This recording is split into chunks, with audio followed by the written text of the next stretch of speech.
Cinema വന്നപ്പോൾ നാടകം വഴിമാറി. അങ്ങനെയാണെന്നുണ്ടെങ്കിൽ ആര് വന്നാൽ സിനിമ വഴിമാറും? ആലോചിച്ചിട്ടുണ്ടോ?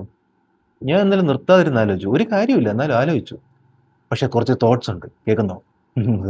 സോ എൻ്റെ തിയറി, തിയറി എന്നൊക്കെ പറയുമ്പോൾ സയന്റിഫിക്കലി ബാക്ക്ഡ് ആണെന്ന് വിചാരിക്കുക, ഇതൊക്കെ ജസ്റ്റ് ബ്ലണ്ടറാണ്. അവസാനം കേട്ടിട്ട് തെറി വിളിക്കരുത്. So according to me, A I, നമ്മൾ ഓൾറെഡി എ ഐ ആയിട്ട് ഭയങ്കര ഡിപ്പെൻഡഡ് ആണ്. നമുക്ക് ചാറ്റ് ജി പി ടി ഉണ്ട്, ജെമിനി ഉണ്ട്, ഇതാണ് നമ്മൾ എടുത്തു പറയുന്ന സാധനങ്ങൾ. പക്ഷേ നമ്മൾ ചെയ്യുന്ന ഒരുപാട് ആക്ടിവിറ്റീസിൽ എ ഐ ഓൾറെഡി വന്നു. ഇനി വിസിബിളി ആക്ച്വലി നമ്മൾ ചെയ്യുന്ന ഒരുവിധം എല്ലാ കാര്യത്തിലും, ഇപ്പോൾ ഫുഡാണെങ്കിൽ ഫുഡ്, വെള്ളമാണെങ്കിൽ വെള്ളം, like everything directly or indirectly A I വരും.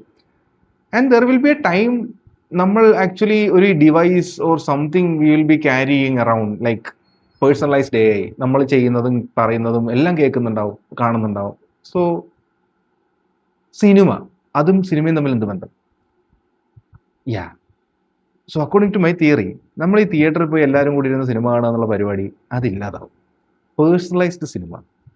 ഈ പേഴ്സണലൈസ്ഡ് സിനിമ ആരാ ഉണ്ടാക്കുന്നത്? A I. ആർക്ക് വേണ്ടിയാണ് ഉണ്ടാക്കുന്നത്? നമുക്ക് വേണ്ടി. അതായത് ഞാനിപ്പോൾ വീക്കിലി ഒരു സിനിമ കാണുന്ന ഒരാളാണ്, അല്ലെങ്കിൽ ദിവസം സിനിമ കാണുന്ന ആളാണെന്നുണ്ടെങ്കിൽ എ ഐ വിൽ ക്രിയേറ്റ്, ഒരു സാധനം ക്രിയേറ്റ് ചെയ്യും. എൻ്റെ ദിവസം എങ്ങനെയായിരുന്നു, ഞാൻ ചെയ്തത്, ഞാൻ കേട്ടത്, ഞാൻ കണ്ടത്, ഇതെല്ലാം വെച്ച് എ ഐക്ക് അറിയാം എൻ്റെ മൂഡ് സ്റ്റെബിലൈസ് ചെയ്യണമെന്നുണ്ടെങ്കിൽ എന്തു വേണം. So according to that A I will put together. A ഐക്ക് ഇമേജ് ജനറേഷൻ ഉണ്ട്, വീഡിയോ ജനറേഷൻ ഉണ്ട്, മ്യൂസിക് ജനറേഷൻ ഉണ്ട്, ഓൾറെഡി സ്റ്റോറി എഴുതാൻ പറ്റും. So everything is already there. We just have to put together ഈ കാര്യങ്ങളെല്ലാം ഒന്നിച്ച്. ആൻഡ് ലൈക്ക് പേഴ്സണലി ഒരു സിനിമ നിങ്ങൾക്ക് കാണാം, and you will like it because A ഐക്ക് നിങ്ങളെ നന്നായിട്ട് അറിയാം. സോ ഓൾറെഡി നമ്മൾ വിചാരിക്കുന്ന കാര്യങ്ങൾ പോലും നമുക്ക് ഇൻസ്റ്റാഗ്രാമിൽ പരസ്യമായിട്ട് വരുന്നു. So what if like this is what is going to replace cinema? Sad.